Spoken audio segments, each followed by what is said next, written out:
শুরু হলো সব খবর, কম সময়ে সব খবর একসাথে। খবরটা খুব বড় করে বলবো না, কিন্তু যতখানি বলবো তাতে করে আপনি জেনে যেতে পারবেন আজ কোথায় কি হলো। নিয়মিত আয়োজনে সৌমিত্র শুভ্র সবাইকে স্বাগত জানাচ্ছি।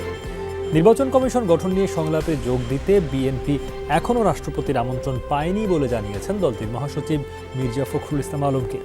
মঙ্গলবার সন্ধ্যায় বনানী কবরস্থানে স্বেচ্ছাসেবী সংগঠন অর্পণ বাংলাদেশের শীতবস্ত্র বিতরণ অনুষ্ঠানে তিনি একথা জানান। মির্জা ফখরুল বলেন, সংলাপে যোগ দেওয়ার জন্য এখনও রাষ্ট্রপতির পক্ষ থেকে বিএনপির কাছে চিঠি আসেনি। চিঠি পেলে বিএনপি সংলাপে যাবে কিনা সে বিষয়ে দলের নীতি নির্ধারণী সভায় আলোচনা করে সিদ্ধান্ত নেওয়া হবে। এ সময় শতাধিক অসহায় ও ছিন্নমূল মানুষের মাঝে কম্বল বিতরণ করেন মির্জা ফখরুল। বিএনপির পক্ষ থেকে আমরা এখনো আপনার কোনো চিঠি পাইনি রাষ্ট্রপতির কাছ থেকে। রাষ্ট্রপতির কাছ থেকে চিঠি পেলে আমরা আমাদের স্ট্যান্ডিং কমিটির সভায় আলোচনা করে সিদ্ধান্ত নেব। বিভ্রান্তি না ছড়িয়ে রাষ্ট্রপতির ডাকা সংলাপে অংশ নিতে বিএনপির প্রতি আহ্বান জানিয়েছেন ক্ষমতাসীন দলের শীর্ষ নেতারা। নির্বাচন কমিশন গঠনের ক্ষেত্রে রাজনৈতিক দলের যে দায়িত্ব আছে, বিএনপিকে তা পালন করার আহ্বান জানিয়েছেন তারা। সংলাপ ইস্যুতে বিএনপি নেতাদের বক্তব্যের জেরে এমন আহ্বান আওয়ামী লীগ নেতাদের। আগামী বছরের মধ্যেই নির্বাচন কমিশন গঠন আইন প্রণয়ন সম্ভব বলে আশা প্রকাশ করেছেন আওয়ামী লীগের যুগ্ম সাধারণ সম্পাদক মাহবুবুল আলম হানিফ।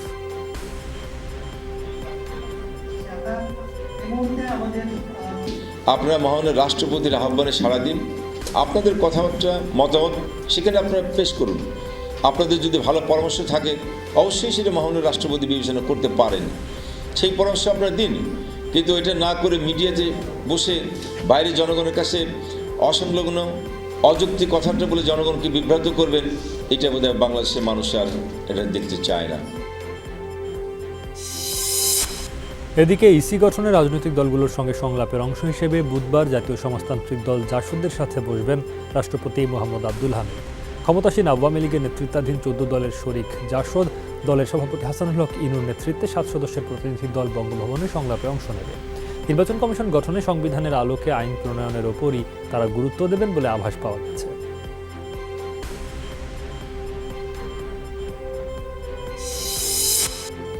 বিএনপি চেয়ারপারসন খালেদা জিয়াকে চিকিৎসার জন্য বিদেশে নেয়ার আবেদনের বিষয়ে শিগগিরই মতামত জানাবে মন্ত্রণালয়, জানিয়েছেন আইনমন্ত্রী আনিসুল হক। বলেন, সংসদে বা বিএনপিপন্থী আইনজীবীরা যাই বলুক, আইনের বাইরে কিছু করার সুযোগ নেই। ভুল তথ্যের ভিত্তিতে যুক্তরাজ্য খালেদা জিয়াকে বিদেশে পাঠাতে চিঠি দিয়েছে বলে মন্তব্য করেন আইনমন্ত্রী। রাজধানীর একটি হোটেলে মানবাধিকার কমিশনের অনুষ্ঠান শেষে সাংবাদিকদের প্রশ্নের জবাবে এসব তথ্য জানান মন্ত্রী। এর আগে অনুষ্ঠানে তিনি বলেন, মানবাধিকার রক্ষায় দেশ অনেক দূর এগিয়েছে। ধারাবাহিকতা ধরে রাখতে মানবাধিকার কমিশনকে আরও সক্রিয় হতে হবে। আমি খুব শিগগিরই আইন মন্ত্রণালয়ের অভিমত দিয়ে দিব। মানবিক যতটুকু দেখেন, আমার কাছে এটা আইনের দিক দিয়ে দেখতে হবে। তার কারণ হচ্ছে, সরকার যখন কোনো পদক্ষেপ নেয়, আরবিট্রারি পদক্ষেপ নেওয়াটা সরকার নিতে পারে না, বরঞ্চ সরকারকে যেই পদক্ষেপ নিতে হয় সেটা আইনি পদক্ষেপ নিতে হয়। বিএনপি চেয়ারপারসন খালেদা জিয়াকে বিদেশে চিকিৎসার সুযোগ দেওয়ার নির্দেশনা চেয়ে হাইকোর্টে করা রিটের শুনানি হতে পারে বুধবার।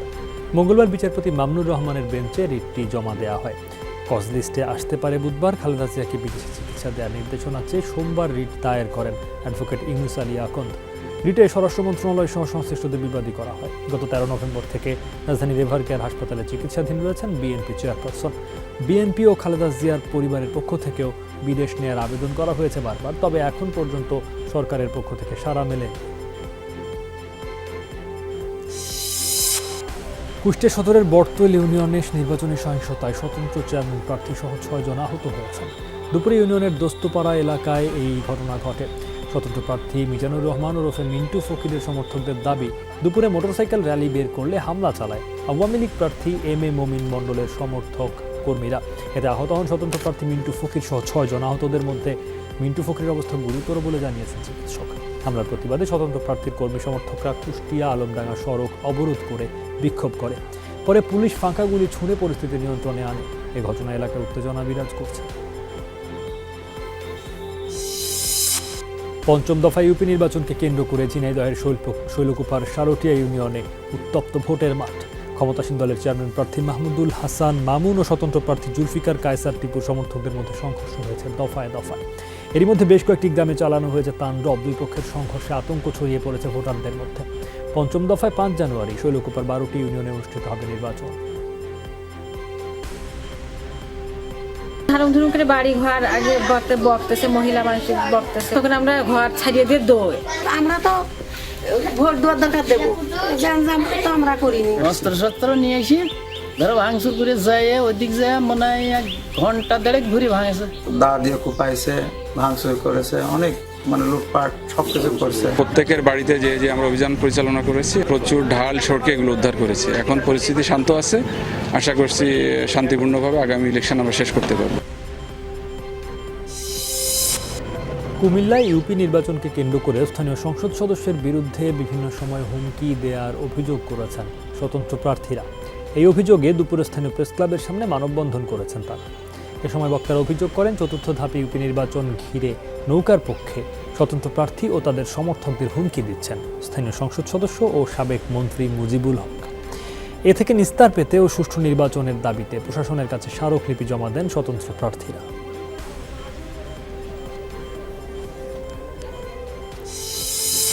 চট্টগ্রামে ফটিকছড়ি বিএনপির মতবিনিময় সভায় 2 গ্রুপের সংঘর্ষে আহত হয়েছেন কয়েকজন। বিকালে নগরীর নাসিমন ভবনে নগর বিএনপি কার্যালয় চত্বরে এই সংঘর্ষের ঘটনা ঘটে। পুলিশ ও প্রত্যক্ষদর্শীরা জানান, কর্মী সম্মেলনকে সামনে রেখে আয়োজিত এই সভায় প্রবেশ করাকে কেন্দ্র করে প্রথমে হাতাহাতি হয়, পরে তা সংঘর্ষের রূপ নেয়। এ সময় বিএনপির কেন্দ্রীয় সাংগঠনিক সম্পাদক মাহবুবুর রহমান শামীম এবং উত্তর জেলা বিএনপির নেতারা উপস্থিত ছিলেন। তাদের সামনেই চেয়ার ছোড়াছুরি মারামারির কারণে পুরো এলাকায় আতঙ্ক ছড়িয়ে পড়ে। আহত হয় বেশ কয়েকজন। পরে পুলিশ ঘটনাস্থলে গিয়ে পরিস্থিতি নিয়ন্ত্রণে আনে। বেকেও দেওয়ার পরে ওই ছেলেরা বিভিন্নভাবে গণ্ডগোল করছে, আমরা প্রতিরোধ করছি। সামাল দিতে গিয়ে আমাদের একটু গন্ডগোলটা মানে এখানে বানচাল করার উদ্দেশ্যে এই আজকের এই কাজটা করছে। একটু সামান্য ভুল বোঝাবুঝি, আসলে এটা আমাদের বড় দল, এটা হইতেই পারে। অনুসন্ধান কমিটির সুপারিশের ভিত্তিতে নির্বাচন কমিশন গঠন সংবিধানের সাথে সাংঘর্ষিক বলে মন্তব্য করেছেন সুশাসনের জন্য নাগরিক সুজন সম্পাদক বদিউল আলম মজুমদার। বাগেরহাটে একটি প্রশিক্ষণ কর্মশালায় অংশগ্রহণ শেষে তিনি বলেন, এর আগে 2টি নির্বাচন কমিশন এভাবে গঠন করায় নির্বাচন ব্যবস্থা ধ্বংস হয়েছে, সেই সাথে হরণ করা হয়েছে জনগণের ভোটাধিকার। নির্বাচন কমিশন গঠনের জন্য আইন করার উপর গুরুত্ব আরোপ করেন সুজন সম্পাদক।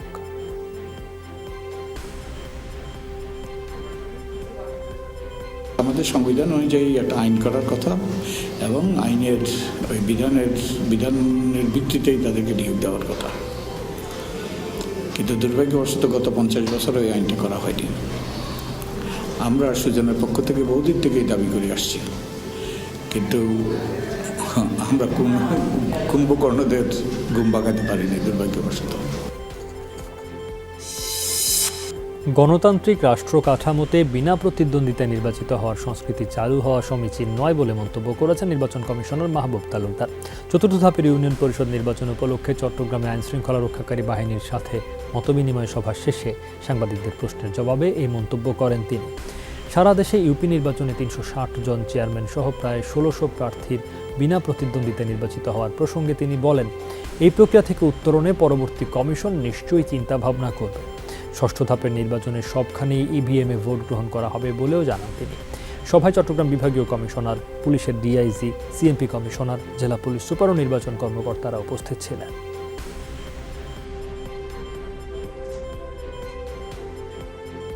একটা সংস্কৃতি গড়ে উঠেছে, আমাদেরকে নতুন করে চিন্তা করতে হবে নির্বাচন প্রক্রিয়া পরিবর্তন করলে এই অবস্থা থেকে আমরা উদ্ধার পেতে পারি কিনা। একটা গণতান্ত্রিক রাষ্ট্র কাঠামোতে এই যে বিনা প্রতিদ্বন্দ্বিতায় নির্বাচনকে উৎসাহিত করা, এটা বোধহয় সম্ভব নয়, সমীচীনও নয়। বিএনপি চেয়ারপারসন খালেদা জিয়ার নাতনি জাইমা রহমান সম্পর্কে কুরুচিকর মন্তব্য করার অভিযোগে সাবেক তথ্য প্রতিমন্ত্রী ডাক্তার মুরাদ হাসানের বিরুদ্ধে লক্ষ্মীপুরে মামলা হয়েছে। দুপুরে আমলি আদালতে মামলা করেন জাতীয়তাবাদী আইনজীবী ফোরামের সাধারণ সম্পাদক অ্যাডভোকেট আহমদ ফেরদাউস মালিক। ডাক্তার মুরাদের পাশাপাশি ইউটিউবার মহিউদ্দিন হেলাল নাহিদকেও আসামি করা হয়েছে। বাদী জানান, senior judicial magistrate Anwar Hossain শুনানি শেষে মামলাটি আমলে নিয়েছেন, তবে কোনো আদেশ দেননি। পরবর্তীতে এ বিষয়ে আদেশ দেওয়া হবে বলে জানিয়েছেন বিচারক।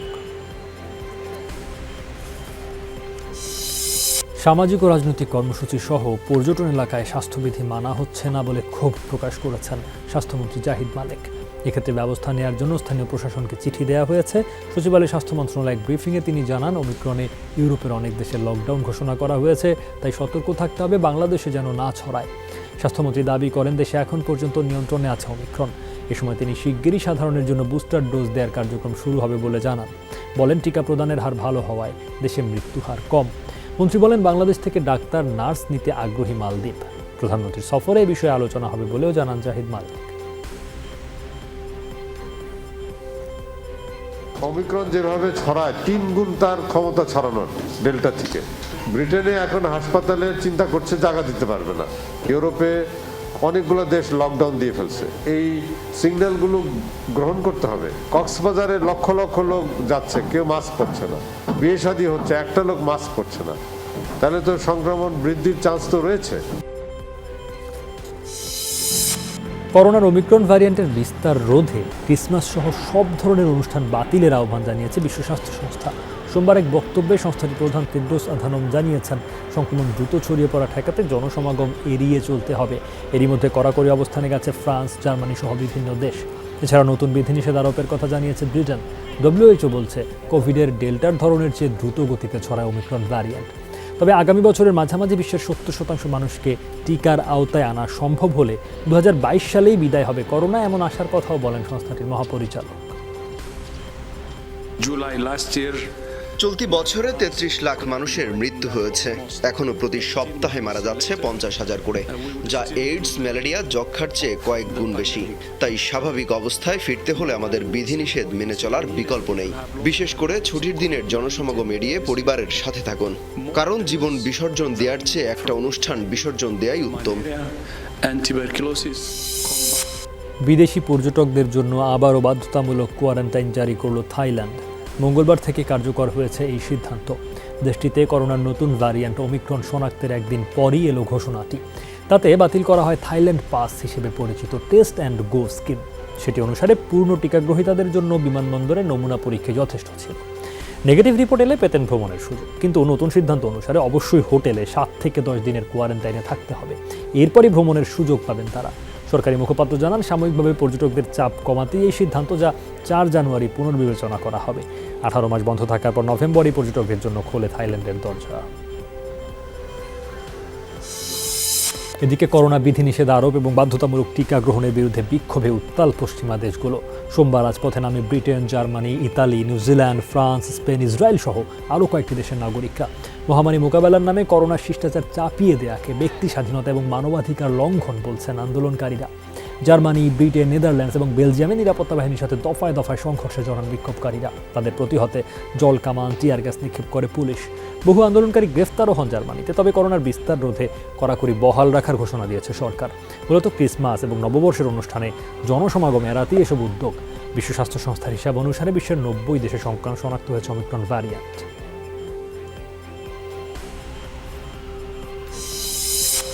তৃণমূল কংগ্রেসের জয় জয়কার কলকাতা পৌরসভা নির্বাচনেও এখন পর্যন্ত 144 আসনের মধ্যে 134টি গেছে জোড়া ফুলের দখলে।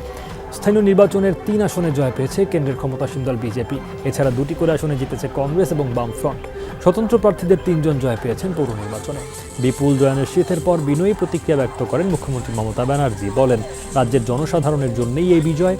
এবার মা মাটি মানুষের জন্য কাজ করতে হবে তৃণমূল নেতাদের। একই সাথে জানান, আগামী 23 তারিখ দলীয় বৈঠকে নির্বাচিত হবেন নতুন মেয়র। এরপরই প্রশাসনিক আনুষ্ঠানিকতা মেনে ঘোষিত হবে পৌরপিতার নাম। সেই দূরে এগিয়ে কলকাতার বর্তমান মেয়র ফিরহাদ হাকিম। 2018 সাল থেকে তিনি এই দায়িত্বে আছেন। আগামী 23 তারিখ বৃহস্পতিবার বেলা 2টার সময় মহারাষ্ট্র নিবাসালে দলের পক্ষ থেকে যারা জিতেছেন সবাইকে ডেকে ওখানে মেয়রদের নাম প্রস্তাব করা হবে। তারপরে তো গত 24 ঘন্টায় করোনায় দেশে একজনের মৃত্যু হয়েছে। এ নিয়ে মোট প্রাণহানি 28,051 জন। 24 ঘন্টায় 291 জনের শরীরে করোনা শনাক্ত হয়েছে। পরীক্ষার অনুপাতে শনাক্তের হার 1.39%। নমুনা পরীক্ষা হয়েছে 20,909টি। এ পর্যন্ত শনাক্ত 15,81,634 জন। 24 ঘন্টায় সুস্থ হয়েছেন 264 জন। মোট সুস্থ 15,46,071 জন। দীর্ঘদিন পর রাজধানী ঢাকায় কোনো মৃত্যু নেই। করোনা আক্রান্ত হয়ে মারা যাওয়া পুরুষ সিলেটের বাসিন্দা। জার্মানির মতো অন্য দেশগুলোকেও মিয়ানমারে বিনিয়োগ ও বাণিজ্য বন্ধ করার আহ্বান জানিয়েছেন পররাষ্ট্রমন্ত্রী ডক্টর এ.কে আব্দুল মোমেন। বলেন, চীন, জাপান সহ সকলকে বুঝতে হবে বিনিয়োগের জন্য স্থিতিশীল পরিবেশ প্রয়োজন, এজন্য রোহিঙ্গাদের প্রত্যাবাসন জরুরি। দুপুরে রোহিঙ্গা সংকট ও প্রত্যাবাসন কী করণীয় শীর্ষক সেমিনারে এই আহ্বান জানান পররাষ্ট্রমন্ত্রী। বলেন, কাজ না থাকায় রোহিঙ্গাদের অনেকে নারী পাচার, মাদক বাণিজ্যে জড়িয়ে পড়ছে। রোহিঙ্গাদের নিজ দেশে ফেরাতে মিয়ানমারের ওপর কার্যকর আন্তর্জাতিক চাপ বাড়ানোর তাগিদ দেন পররাষ্ট্রমন্ত্রী। বলেন, উন্নয়ন সহযোগী অনেক দেশ রোহিঙ্গা ইস্যুতে মানবিক সহায়তা করছে, কিন্তু গণহত্যা নিয়ে কথা বলছে না, উল্টো তাদের সাথে ব্যবসা বাণিজ্য বাড়াচ্ছে। এটা দুর্ভাগ্যজনক।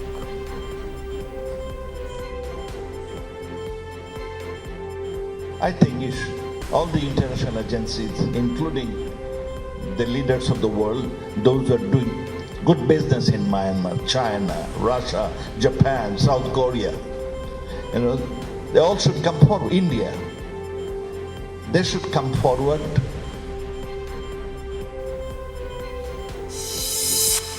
দীর্ঘ 3 বছর পর খুলছে মালয়েশিয়া শ্রমবাজার। দুই দেশের মধ্যে স্বাক্ষর হয়েছে সমঝোতা চুক্তি। মালয়েশিয়া থেকে দেশে ফিরে চুক্তির সার্বিক বিষয় তুলে ধরতে মঙ্গলবার গণমাধ্যমের মুখোমুখি হন প্রবাসী কল্যাণমন্ত্রী। বলেন, মালয়েশিয়ায় কর্মী পাঠানোর ক্ষেত্রে শ্রমিক সুরক্ষার দিকটি গুরুত্ব দিয়েছে সরকার।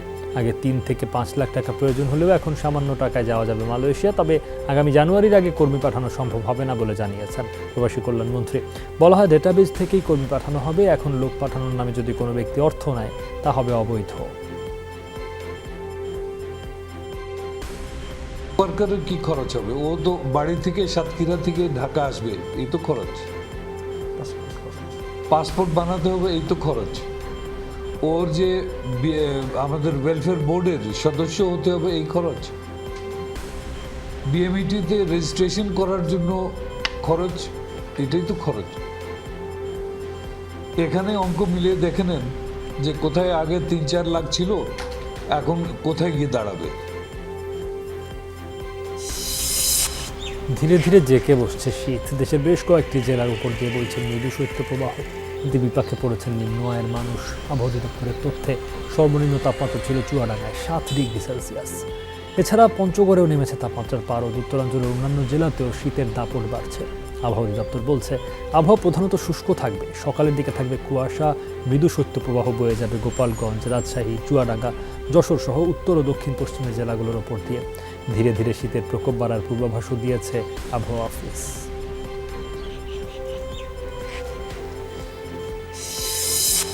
সিরাজগঞ্জের শাহজাদপুরে গৃহবধূর চুল ও ভ্রু কেটে নির্যাতন করার চাঞ্চল্যকর ঘটনায় ওই নারীর স্বামী, দেবর ও শাশুড়িকে আটক করেছে র্যাব 12। যমুনা টেলিভিশনের সংবাদ প্রচারের পর দ্রুত ব্যবস্থা নেয় র্যাব। তারা অভিযুক্তদের গোয়েন্দা নজরদারিতে রেখেছিল। এরই পরিপ্রেক্ষিতে ভোরে সিরাজগঞ্জের শাহজাদপুর ও ঢাকার সাভারে অভিযান চালানো হয়। আটক করা হয় অভিযুক্ত স্বামী মেহেদি হাসান সুজন, তার ভাই সুমন ও মা ময়না বেগমকে। নির্যাতনের শিকার গৃহবধূ গুলনাহার পারভিন মিনু বর্তমানে ভর্তি হাসপাতালে।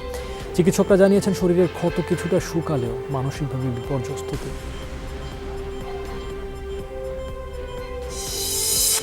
পাবনার ঈশ্বরদীতে অন্তঃসত্ত্বা গৃহবধূকে হত্যার ঘটনায় এক ব্যক্তিকে আটক করেছে পুলিশ। পুলিশ জানায়, মুন্সিদপুর গ্রামের শারমিন রানার দম্পতির ঘরে ঢুকে পড়ে সুমন নামের এক ব্যক্তি। এ সময় শারমিনকে এলোপাতাড়ি কোপায় সে। এতে ঘটনাস্থলেই প্রাণ যায় শারমিনের। টের পেয়ে স্বামী রানাউর বাধা দিয়ে তার উপরও হামলা চালায় সুমন। দুজনের ধস্তাধস্তির এক পর্যায়ে সুমনকে বাড়ির ছাদ থেকে ফেলে দেয় রানাউর। পরে সুমনকে আটক করে পুলিশে দেয় এলাকাবাসী। পুলিশের ধারণা, পূর্বশত্রুতার জেরেই এই হামলার ঘটনা।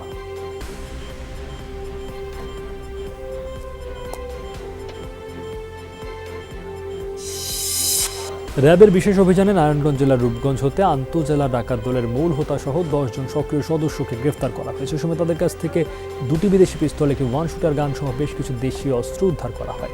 সোমবার রাতে নারায়ণগঞ্জের কাঞ্চনব্রিজ এলাকা থেকে অভিযান পরিচালনা করে সব ডাকাত দলের সদস্যদের গ্রেফতার করা হয়।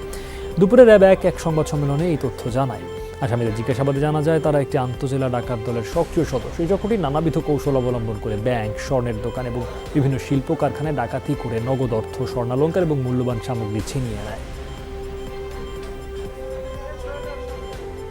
নিজস্ব কৌশল হিসেবে তারা বিভিন্ন এলাকাতে থেকে ফাইনালি তারা ঢাকাতে এসে ঢাকার বিভিন্ন জায়গাকে অর্থাৎ ঢাকা এবং আশেপাশের জায়গাকে ডাকাতির লঞ্চিং প্যাড হিসেবে ব্যবহার করে এবং পরবর্তীতে ডাকাতির ঘটনা সংঘটিত করে।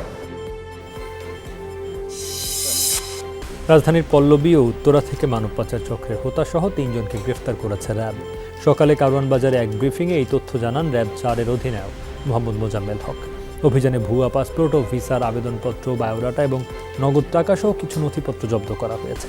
রেজাউল করিম সেলিম পাচারকারী চক্রের মূল হোতা বলে র্যাবের প্রাথমিক জিজ্ঞাসাবাদে স্বীকার করেছে বুলবুল ও নিরঞ্জন।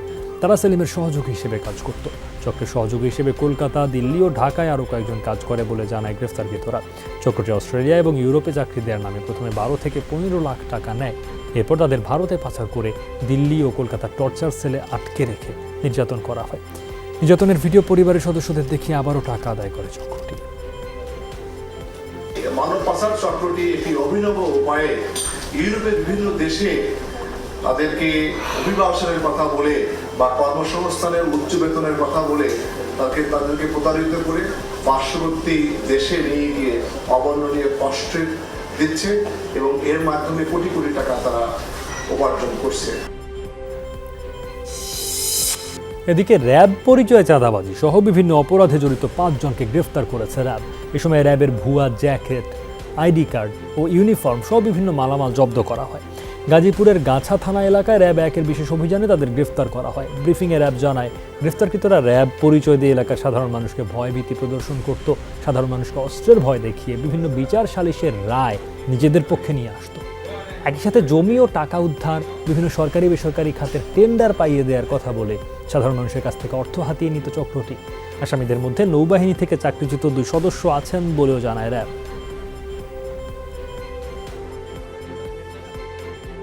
তাদের কাছ থেকে আমরা যে টেন্ডারের কাগজপত্র পেয়েছি, তারা বিভিন্ন লোকেদেরকে আশ্বস্ত করছিল যে তাদের টেন্ডার পাইয়ে দিবে বলে আশ্বস্ত করছিল এবং তাদের কাছ থেকে এইভাবে টাকা হাতিয়ে নিচ্ছিল এবং তাদের র্যাব পরিচয় প্রভাব খাটিয়ে বিভিন্ন ধরনের জমি জমা সংক্রান্ত সালিশ করে অর্থ আদায় করছিল বলে আমরা জানতে পেরেছি এবং এই সংক্রান্ত বেশ কিছু দলিল দস্তাবেজ আমরা উদ্ধার করতে সক্ষম হয়েছি।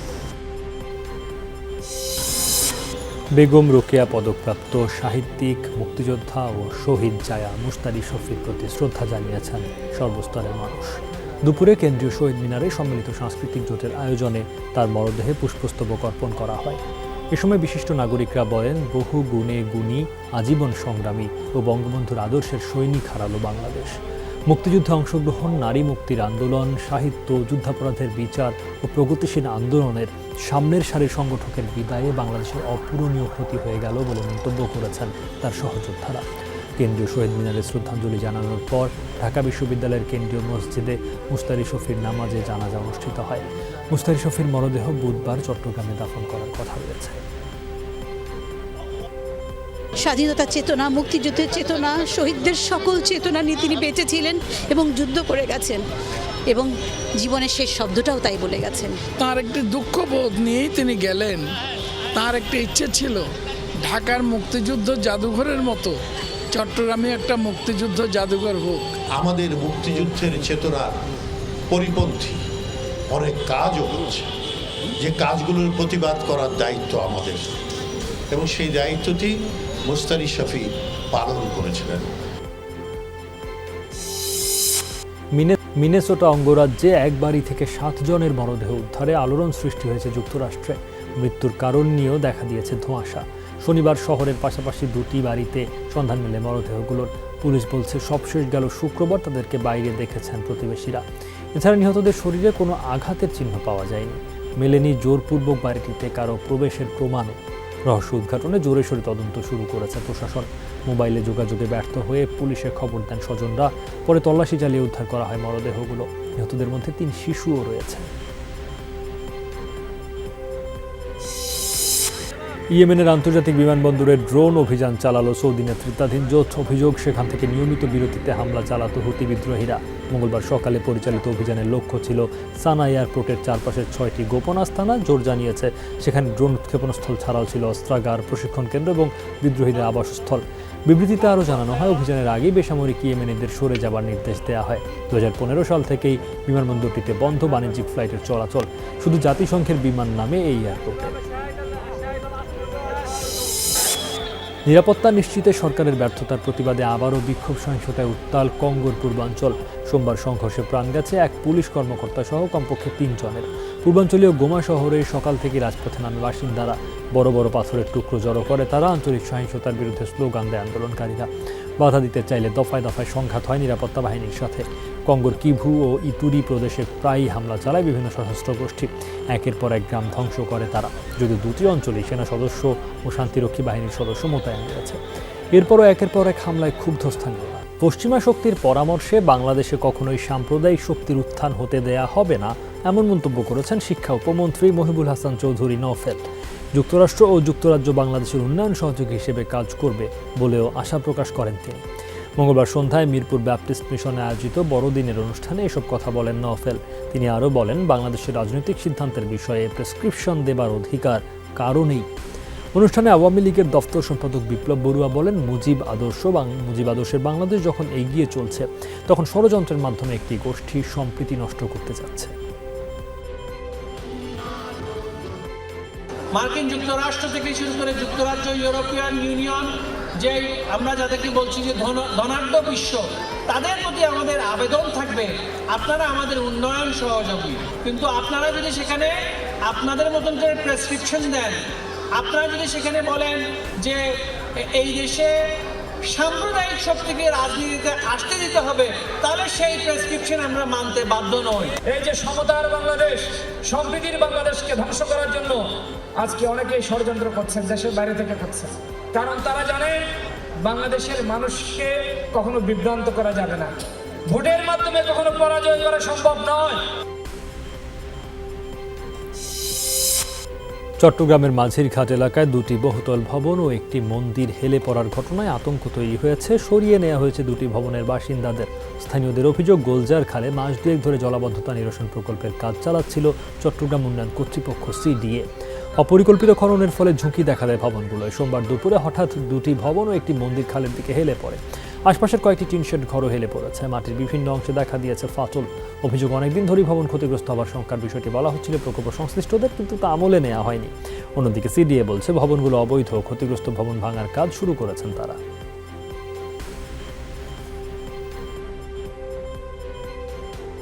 আমরা কোথায় যাবো? এখনো তো বেশি দিন হয় না বিল্ডিং করছি। কিছুদিন আগে আমাদেরকে এনে ডাকা হয়েছে, বলছে আমাদের ইঞ্জিনিয়ার সাহেব আসুক, ওনাকে আপনারা সব বলবেন। কোথার ইঞ্জিনিয়ার? কেউ আসে না। ওনাদেরকে বলছিলাম, ওনারা বলছে আপনাদের বাসার কোনো সমস্যা হবে না, আমরা আছি। শুধুমাত্র যে ভবনগুলো হেলে যাচ্ছে সেই ভবনগুলো থেকে লোকজনকে অপসারণ করে নিই। আমরা পার্শ্ববর্তী যে ভবনগুলো আছে ওগুলোর থেকে লোকজনকে আমরা বলছি তারা যেন নিরাপদ স্থানে চলে যায়। মানিকগঞ্জ ও চুয়াডাঙ্গায় সড়ক দুর্ঘটনায় 2 জন নিহত হয়েছেন। সকালে মানিকগঞ্জের ঢাকা রিচা মহাসড়কে দুর্ঘটনা ঘটে। পুলিশ জানায়, ভোরে প্রতিদিনের মতো হাঁটতে বের হয়েছিলেন রোকেয়া বেগম। রাস্তা পার হওয়ার সময় ঢাকাগামী সেলফি পরিবহনের একটি বাস তাকে চাপা দেয়। গুরুতর অবস্থায় স্থানীয়রা রোকেয়া বেগমকে উদ্ধার করে হাসপাতালে নিলে চিকিৎসকরা মৃত ঘোষণা করেন। এই ঘটনায় বাসটি জব্দ করলেও ঘাতক চালক ও তার সহযোগীরা পলাতক হয়েছেন। নিহত রোকেয়া বেগম দৈনিক যুগান্তরের বিশেষ প্রতিনিধি মাহবুব আলম লাবলুর শাশুড়ি। এদিকে চুয়াডাঙ্গার দামুর হুদায় বাস চাপায় এক মোটরসাইকেল আরোহী নিহত হয়েছেন। স্থানীয়রা জানান, দুপুরে জীবননগর এলাকা থেকে মোটরসাইকেলে করে দর্শনার দিকে যাচ্ছিলেন কামরুল ইসলাম। দর্শনায় পৌঁছালে একই দিক থেকে আসা একটি মোটরসাইকেলের সাথে সংঘর্ষ হয়। তো দুজনই সড়কে ছিটকে পড়েন। এ সময় বিপরীত দিক থেকে আসা একটি যাত্রীবাহী বাস কামরুলকে চাপা দিয়ে পালিয়ে যায়। ঘটনাস্থলেই মারা যান কামরুল। শিক্ষা কর্মকর্তাকে শারীরিকভাবে লাঞ্ছিত করার অভিযোগে জামালপুরের দেওয়ানগঞ্জ পৌরসভার মেয়র শাহনেওয়াজ শাহেন শাহকে সাময়িক বরখাস্ত করা হয়েছে। স্থানীয় সরকার বিভাগের এক প্রজ্ঞাপনে তাকে সাময়িক বরখাস্তের কথা জানানো হয়। প্রজ্ঞাপনে বলা হয়, 16 ডিসেম্বর বিজয় দিবসের অনুষ্ঠানে উপজেলা মাধ্যমিক শিক্ষা কর্মকর্তা মেহেরুল্লাহকে শারীরিকভাবে লাঞ্ছিত এবং অশ্রাব্য ভাষায় গালিগালাজ করেন পৌর মেয়র শাহনেওয়াজ শাহেন শাহ, যা ক্ষমতার অপব্যবহার ও শিষ্টাচার বহির্ভূত আচরণ। এ কারণে তাকে সাময়িক বরখাস্ত করা হয়েছে। এর আগে পৌর মেয়র শাহেন শাহকে দল থেকে বহিষ্কার করে আওয়ামী লীগ। এই ঘটনায় মামলাও হয়েছে। রাজশাহীতে ওসির বিরুদ্ধে হত্যা মামলার এজাহার পরিবর্তনের অভিযোগ এনে সংবাদ সম্মেলন করেছে ভুক্তভোগীরা।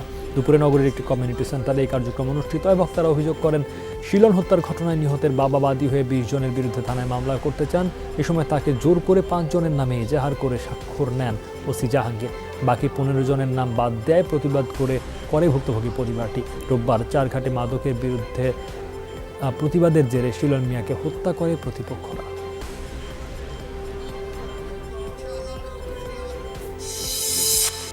আর্থিক খাতের তথ্য উপাত্তে গরমিল কাটছে না। সরকারি একাধিক সংস্থার কাছে একই বিষয়ে ভিন্ন ভিন্ন তথ্য রয়েছে, বিভ্রান্তি তৈরি হচ্ছে। সকালে Centre for Policy Dialogue CPD ও ইকোনমিক রিপোর্টার্স ফোরাম ইআরএফ আয়োজিত সেমিনারে এসব তথ্য উঠে আসে। ডক্টর দেবপ্রিয় ভট্টাচার্য বলেন, দেশে তথ্যের অন্ধত্ব অবস্থা রয়েছে, পর্যায়ক্রমে এখান থেকে উত্তরণ ঘটাতে হবে, এজন্যে কাঠামোগত সংস্কারের তাগিদ দেন তিনি। বলেন, স্বল্পোন্নত দেশ থেকে উত্তরণের পরও হালনাগাদ উপাত্ত প্রাপ্তির দুরবস্থা কাটবে না, তবে উন্নত দেশের তালিকায় উঠে আসার এই সময়ে আর্থিক তথ্যের চাহিদা আগের চেয়ে বাড়বে। দেবপ্রিয় বলেন, তথ্যের নৈরাজ্য তৈরি হয়েছে, তবে আগের চেয়ে তথ্য সংগ্রহ কার্যক্রমে গতি এসেছে। 2040-41 সালে যদি উন্নত দেশে হতে হয়, তার সাথে এই তথ্যের ক্ষেত্রে অন্ধত্ব যায় না।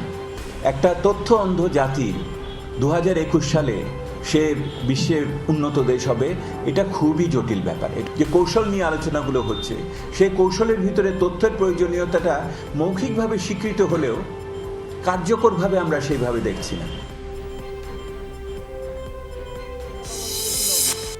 ফরিদপুর যুব মহিলা লীগের ওয়ার্ড ভিত্তিক কর্মী সমাবেশ শুরু হয়েছে। মঙ্গলবার বিকেলে পৌরসভার 2 নম্বর ওয়ার্ডের কর্মী সমাবেশের মধ্য দিয়ে শুরু হয় এই কর্মসূচি।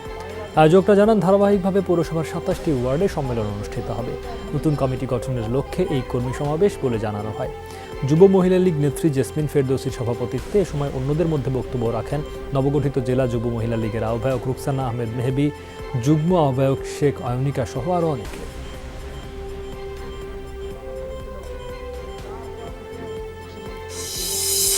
বন্যার তোরে ভেঙে গেল গোটা সেতু, ভেসে গেল নদীতে।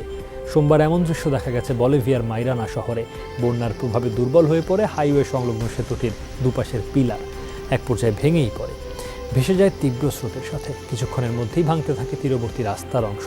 কোনো প্রাণহানির খবর না পাওয়া গেলেও বিপর্যস্ত যোগাযোগ ব্যবস্থা। কয়েকদিনের টানা বৃষ্টিতে বন্যা পরিস্থিতি তৈরি হয়েছে দেশটির মধ্যাঞ্চলে। বিধ্বস্ত বহু ঘরবাড়ি, রাস্তাঘাট, আশ্রয়কেন্দ্রে ঠাঁই নিয়েছেন কয়েকশো মানুষ।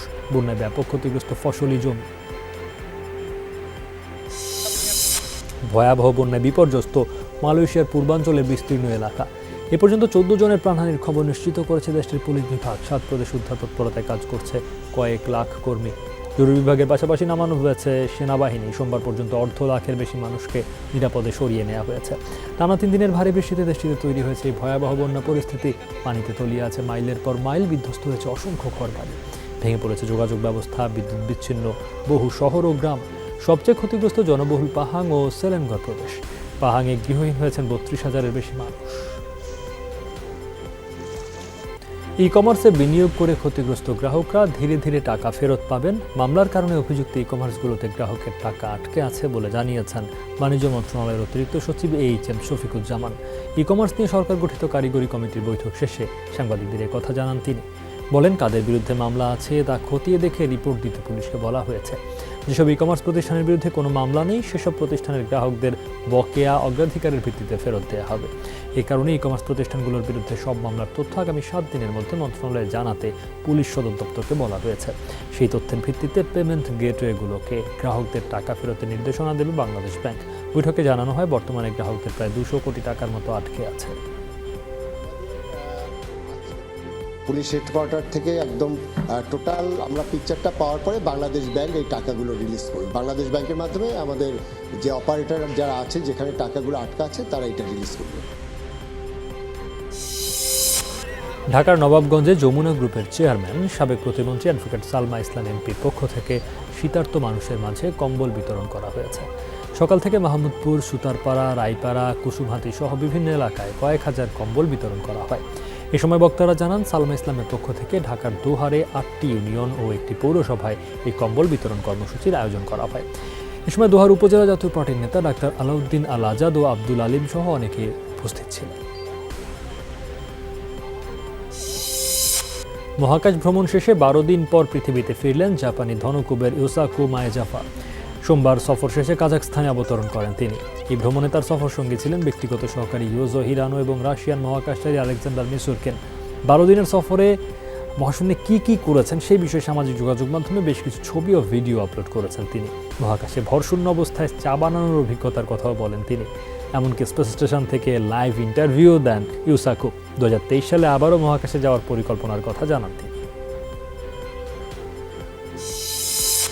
আমেরিকার ইতিহাসে সর্বোচ্চ কর দেওয়ার রেকর্ড গড়তে যাচ্ছেন বিশ্বের সবচেয়ে ধনী ব্যক্তি এলন মাস্ক। $1100 কোটি কর ঘোষণায় আবারও আলোচনার তুঙ্গে এই ধনকুবের। রোববার এক টুইট বার্তায় এসব তথ্য জানান মাস্ক। রাজস্ব খাতে এটি সবচেয়ে বেশি ট্যাক্স দেওয়ার ঘটনা বলেও উল্লেখ করেন তিনি। এর আগে নিজ প্রতিষ্ঠান টেসলার $14 বিলিয়ন শেয়ার বিক্রি করে দেন তিনি। বর্তমানে $243 বিলিয়ন মালিক এলন মাস্ক বিশ্বের সবচেয়ে ধনী ব্যক্তি।